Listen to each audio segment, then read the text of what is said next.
우리 삶에는 수많은 비극을 만납니다. 아니, 우리 존재 자체가 비극입니다. 그 비극을 피할 수 없기에 우리 삶은 비극일 수밖에 없는 것이지. 하지만 은혜는 우리 삶의 비극을 희극으로, 그것도 예측할 수 없는 희극으로 바꿔주신다는 것이지요. 수고하면서 무거운 짐을 지고 갈 수밖에 없는 인생, 이것이 인간의 비극입니다. 하지만 성경은 또한 선포합니다. 내가 너희를 쉬게 하리라. 이것이 우리에게 희극이 됩니다.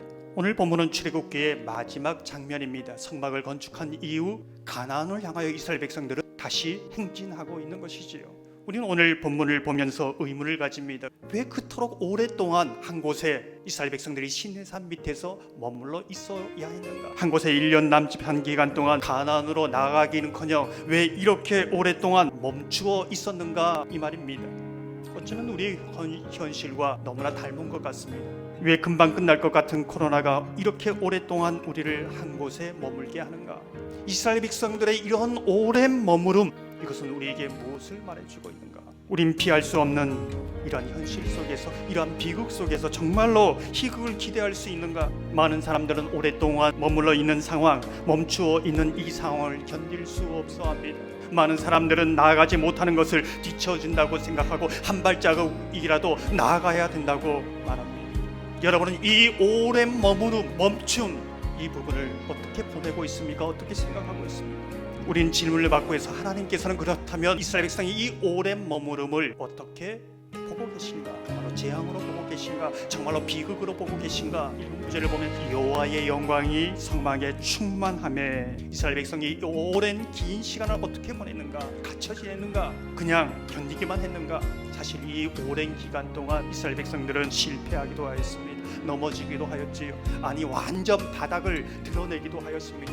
그러나 이 특별한 머무름의 시간 동안 다시 일어섰습니다. 다시 말씀을 받았습니다. 하나님의 말씀을 따라 성막을 든든하게 지어갑니다. 하나님의 말씀에 따라 성막 내부를 모두 질서 있게 배치하고 있습니다. 그리고 오늘 본문의 말씀처럼 성막 건축이 끝났을 때 강력한 하나님의 임재를 보고 있는 것이지요. 언제요? 이 머무름의 기간 동안 고독의 빈곤 속에 정말로 철저하게 외롭고 철저하게 격리되고 철저하게 멈춘 그 시간을 통해서만이 진정한 풍요로움을 경험할 수 있다는 것이죠.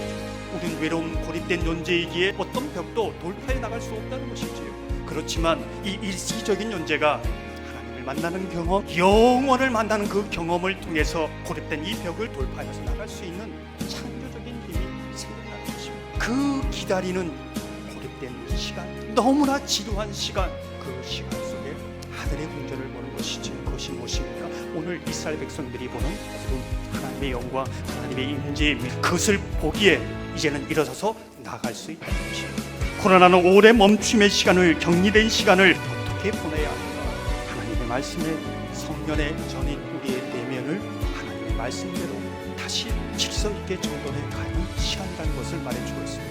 하나님의 말씀대로 속사람이 새로워질 때라는 것을 선포하고 있는 것입니다. 그 10년 가운데 임재하시는 하나님의 구름을, 하나님의 영광을 고개를 길게 빼고 기다리는 때라고 말하고 있습니다. 이것은 재앙이 아니라 비극이 아니라 하나님이 주시는 특별한 시간이라는 것을 말해주고 있는 것이죠.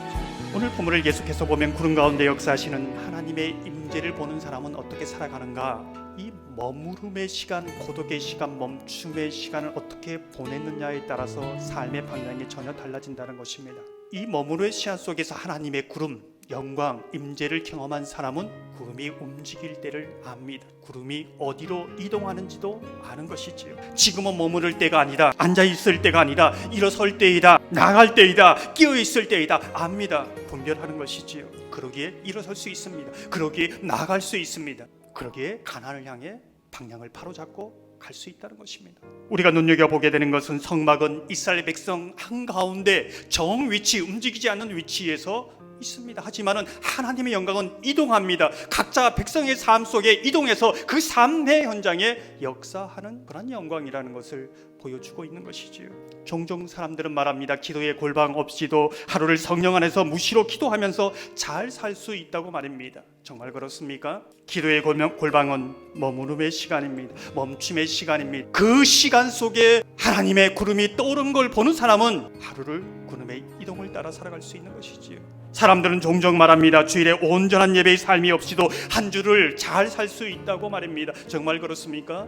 주일 예배는 또 다른 머무름의 시간입니다. 멈춤의 시간이지요. 격리의 시간입니다. 이 시간에 하나님의 구름을 기대하며 보아야 합니다. 그 시간이 있어서 하나님의 영광은 이 성전의 예배의 자리뿐만 아니라 우리의 삶의 자리도 이동할 수 있는 것입니다. 오늘 본문을 계속해서 보면 하나님의 구름이 어디로 가는지 언제 움직이는지 아는 사람의 삶은 어떤 삶인가를 계속해서 보여주고 있습니다. 낮에는 밤에는 그들의 눈으로 보았더라. 하나님의 구름을 본 사람, 임재를 경험한 사람, 그 구름의 이름을 보는 사람은 지금 낮인가? 지금이 형통한 때인가? 지금이 어려운 때인가? 지금이 밤인가? 중요하지 않다는 것이지요.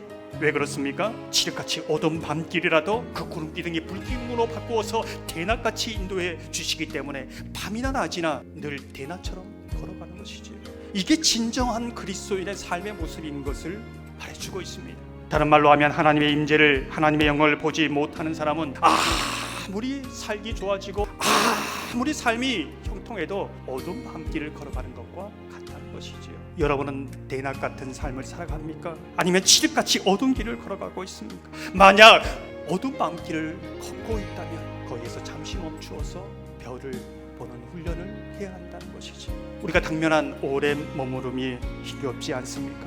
이 멈춤이 하나님의 말씀으로 세워지는 특별한 그런 시간으로 삼으시기를 소망합니다. 주님께 가까이 나아가는 시간, 주님의 임재를 경험하는 시간, 하나님의 구름을 볼 수 있는 시간 되기를 소망합니다. 그래야 하나님의 인도하심으로 앞으로 나아감으로 밤을 낮처럼 살아감으로 이 비극이라는 어둠 속에서도 은혜의 희극성을 경험하는 저와 여러분 되기를 소망합니다.